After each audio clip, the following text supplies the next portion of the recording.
Frères et sœurs, que la paix du Christ soit avec vous.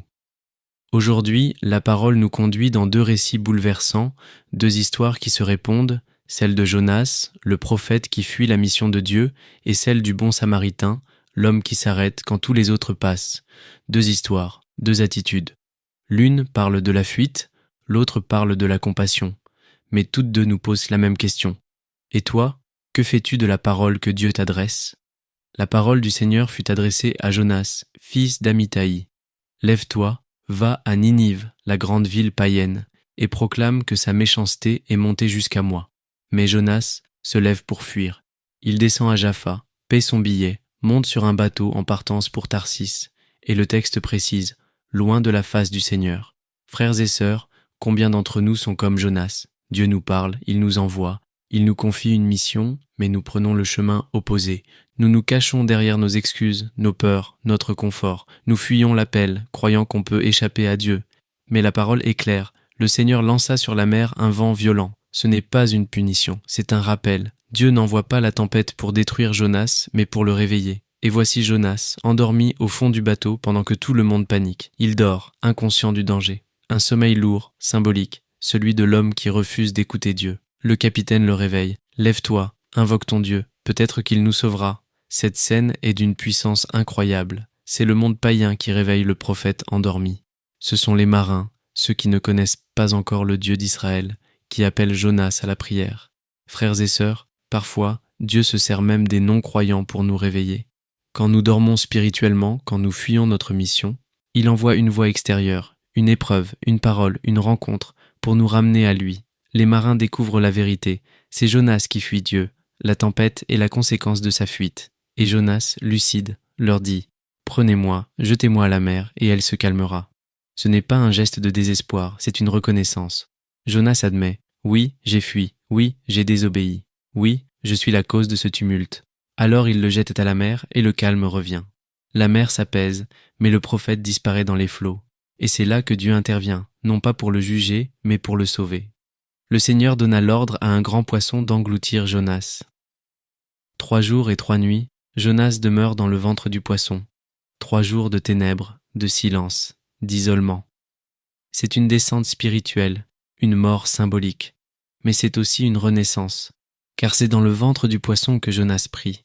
L'homme qui fuyait se tourne enfin vers Dieu, le silence de la mer devient un sanctuaire, et Dieu l'entend. Jonas nous représente tous. Combien de fois Dieu nous appelle à pardonner, à aimer, à servir, et nous préférons nous échapper ?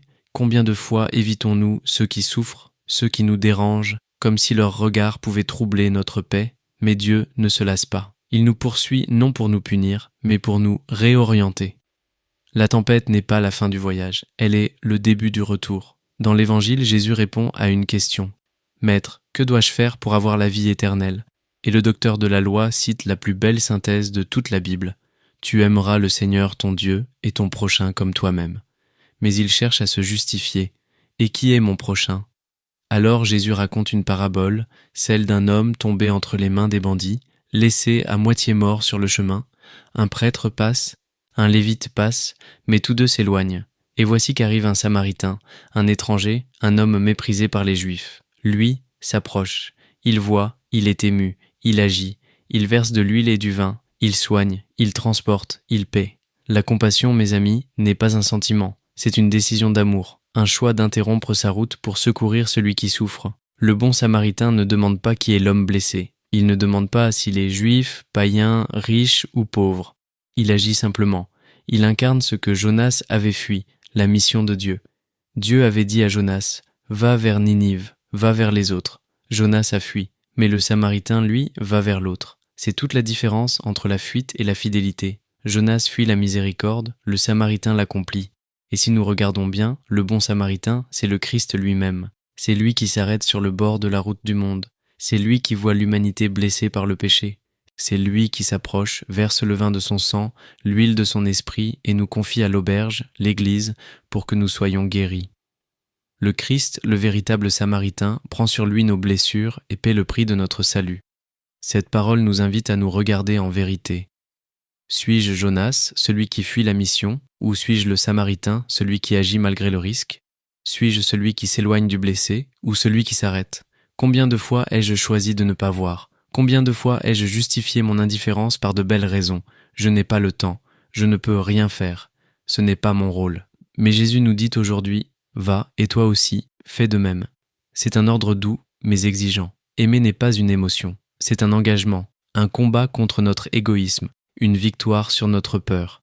Comme Jonas, beaucoup d'entre nous traversent des tempêtes, le doute, la peur, la culpabilité, les blessures du passé. Nous nous disons « Dieu m'a oublié ». Mais non, frères et sœurs, Dieu est là dans la tempête, et parfois il permet les vents violents non pour nous perdre, mais pour nous ramener à lui. Le calme n'est pas l'absence d'épreuves, c'est la présence de Dieu au cœur de la tempête. Le livre de Jonas et la parabole du bon samaritain sont comme deux miroirs. L'un nous montre la fuite du cœur, l'autre nous révèle l'ouverture du cœur. Et Dieu nous dit aujourd'hui, reviens, lève-toi, va vers Ninive. Ninive, ce n'est pas toujours une ville. C'est parfois un membre de ta famille que tu évites, une personne que tu refuses de pardonner, une situation que tu veux fuir. Dieu te dit, va vers cette Ninive-là, c'est là que je t'attends. Et quand tu oseras t'approcher, tu découvriras que la bénédiction t'attendait là où tu ne voulais pas aller. Le pape Léon XIV l'a rappelé avec force. La compassion s'exprime par des gestes concrets. On ne peut pas aider quelqu'un en gardant ses distances. Il faut s'impliquer, se salir les mains. Le Samaritain n'a pas seulement eu pitié, il a agi. Il a dépensé son temps, son argent, son énergie. Il a porté sur lui la douleur d'un autre. Voilà la vraie charité. Porter le fardeau d'un autre comme si c'était le nôtre. 3 jours dans le ventre du poisson. 3 jours dans le tombeau. Jonas annonce Jésus, celui qui, après 3 jours, sortira vivant pour offrir la vie au monde. De même que Jonas fut rejeté sur la terre ferme, le Christ est sorti du tombeau pour nous dire « Va, et toi aussi, fais de même ».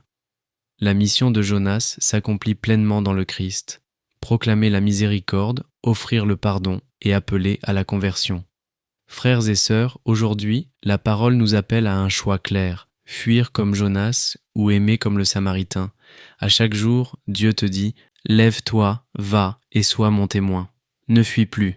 Ne dors plus au fond du bateau, car pendant que tu dors, le monde hurle dans la tempête. Réveille-toi, prie, aime, agis, et quand tu le feras, le vent se calmera, les flots s'apaiseront, et tu entendras cette voix douce au fond de ton cœur. C'est bien, serviteur fidèle, tu as fait ce que je t'ai confié. Seigneur, comme Jonas, il m'arrive de fuir ton appel. Comme le prêtre ou le lévite, il m'arrive de passer sans m'arrêter. Mais aujourd'hui, par ta parole, apprends-moi à aimer, à m'approcher, à avoir compassion et à ne plus fuir la mission que tu me confies. Amen.